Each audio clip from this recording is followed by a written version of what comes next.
Here's Nancy. So, very good body position.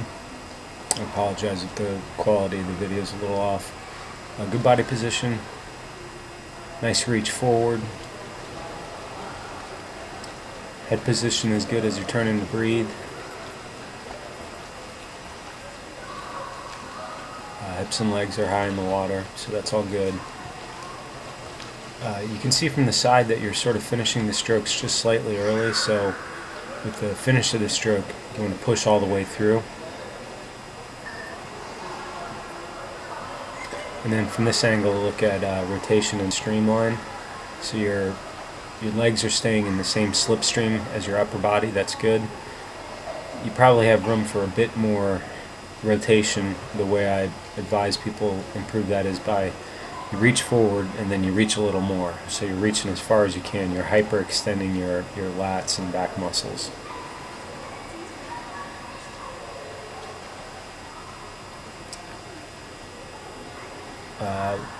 Right hand is going across just a bit, so it's going in front of your head and then even across slightly. You want that hand to go just directly in front of your shoulder when you reach forward. And the line you're pulling is pretty much a straight line back, which is what you want to see. So you're not getting a S pull or an in and out pull.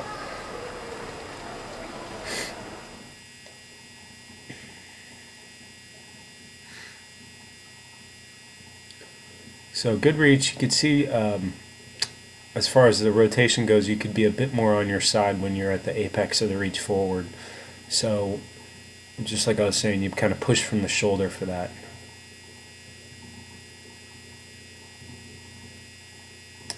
The beginning of your catch, it does look like a high elbow catch. That's a good thing. Let's watch one more time here.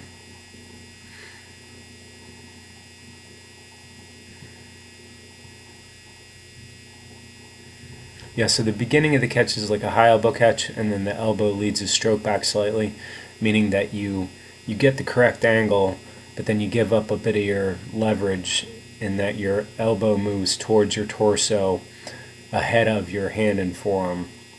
You want your hand and forearm to angle vertically down, and then they come back together towards your body. There's a sort of freeze frame at the end of the sequence here, and you'll see the difference there. So major areas for you to improve, or kind of number 1 and 2.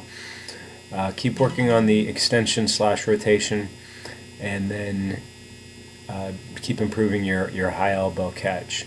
You've got quite a lot of it, so what you need to do is do the same thing at the beginning of the catch, but then I'm trying to think how to phrase that properly. You don't want to lead with the elbow. You want the stroke to be led by your hand and forearm. I hope that makes sense. And then definitely finish. So you're exiting the water just a bit early. Push back, past your hips basically, or almost right to your hips as opposed to in front. And pretty good with the line you're pulling back. The right arm might be slightly under your body. In an ideal situation, your hand and forearm go completely vertical, straight up and down compared to the bottom of the pool, or just a slight inward pitch to that. So good extension, pretty good rotation, so minor improvements could be made there.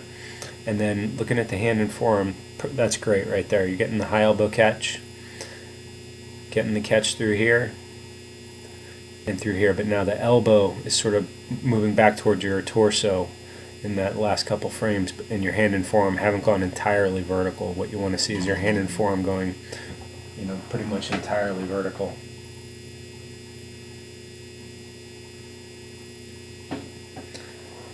So right arm, again, good extension, pretty good rotation there as well. So some of them, it may just be some strokes. That looks pretty good from an underwater view. So keep doing that. And then looking at the hand and forearm, starting to get the catch there. That's, I would call this more of a straight arm pull, and then the elbow starts to lead back. So with the right arm, you want to work on that a bit more than the left arm as far as high elbow catch goes. The straight arm is okay way to swim.